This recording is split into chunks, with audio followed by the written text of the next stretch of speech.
आज मु आपण मानक पई नहीं कि आसी पोटल गोटे नुआ आइटम। आज यही रेसिपी को बनैबा पई तो ना हमको दरकार पड़िबो काजू चारमगज आउ दहीर। सबुठु खास कथा है आम ए कौनसी बाहर मसला यूज करबानी, घरे थिबा बेसिक मसला देकी बनैबा, किंतु बहुत स्वादिष्ट बनिबो। ताहा हेउची गोटा पोटल मसला।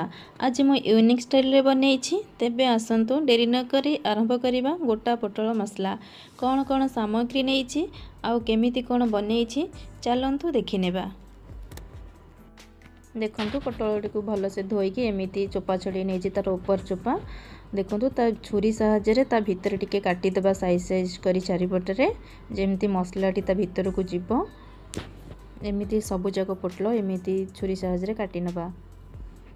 देखंतु सबु जाक पोटल मु एमिति काटी नेली। देखंतु आलू बड़ बड़ साइज करी खंड करी नैछि, देखिबा को जेमिति भल लागे ओ खाइबा को मध्य भल लागिबो। एबे चलंतु गोटे कड़ाई बसई नेबा। देखंतु कड़ाईटी हमर गरम हो गलानी, सेतिरे 2 बड़ चामच तेल दे दबा। मु सोरिष तेल नैछि, आपण चाहिले भी रिफाइन तेल नै परिबे। देखंतु सेतिरे एबे पोटल दे देबा, जो काटी की रखिथिबा से पोटल को मध्य दे देबा। एबे चलंतु सेतिरे हाफ चमच हळदी गुंड दे देबा आउ हाफ चमच लूण दे देबा। एथरा ताकू मीडियम फ्लेम रखी के भल से गोळै नेबा। ताकू लो फ्लेम करबानी, जेहेतु पोटल रु पानी बाहरी थाए, ताकू मीडियम फ्लेम रखी भाजी नेबा। देखंतु पोटल टी हमर भाजी हो गलानी, केते सुंदर कलर मध्य आसीची। ताकू एथरा गोटे प्लेट को काढी नेबा। एथरा जो बळका तेल रहिला तादरे मध्य आलू जो काटी के रखिता ताकू मध्य दे देबा।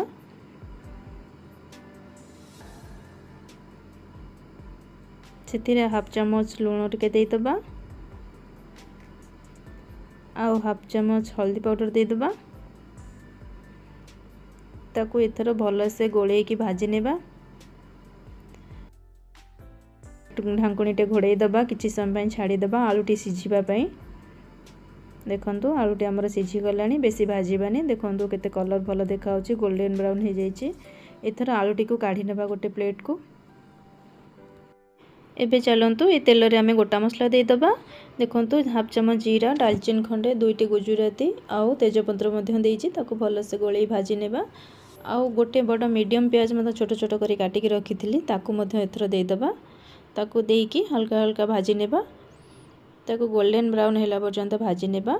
से पटे प्याज भाजी हेबा भितर आमे चलंतु गोटे मसला प्रस्तुत करि नेबा। देखंतु मु कोन कोन सो मसला नेइची। देखंतु मु गोटा धनिया नेइची गोटे चमच, जीरा गोटे चमच, 2टी सुखा लंका नेइची, आउ जावित्री नेइची, आउ गोलमरीच नेइची, आउ लवंग मध्य नेइची, आउ गोटे बड़ अलैच मध्य नेइची। एथर ए गोटा मसला सब ए मिक्स जार रे दे दबा। ताकू देई भल से ग्राइंड करि नबा।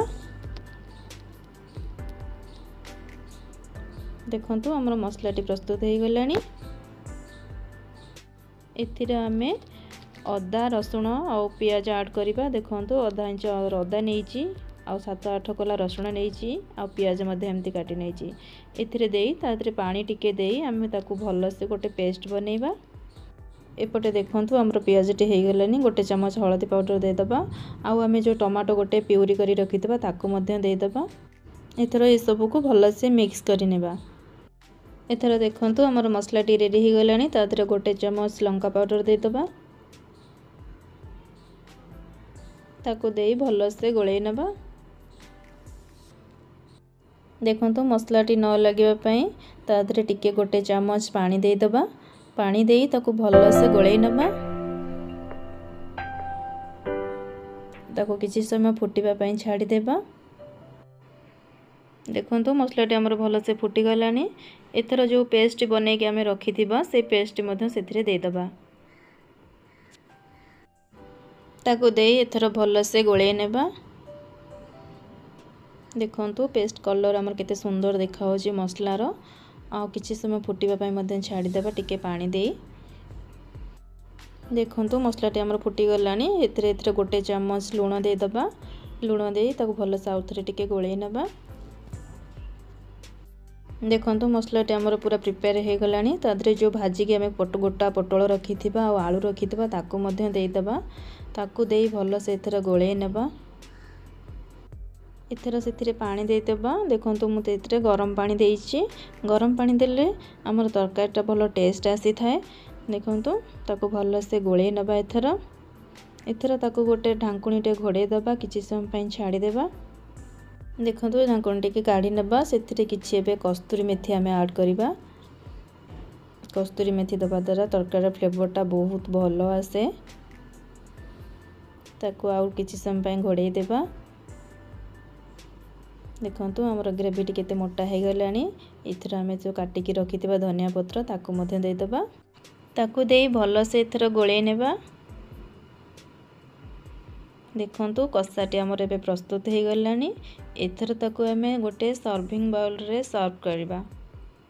आशा करुछि आपण मानको ए वीडियोटी बहुत भल लागिथिबो। जदि भल लागिथिबो निश्चिंत आपण माने भी मध्य थरे घरे एमिति पोटଳ आलू कषा बनांतु। आ आपण मानको जदि वीडियोटी भल लागिथिबो निश्चिंत लाइक एंड शेयर सब्सक्राइब करबा को भूलिबे नहीं। रहिली, थैंक यू।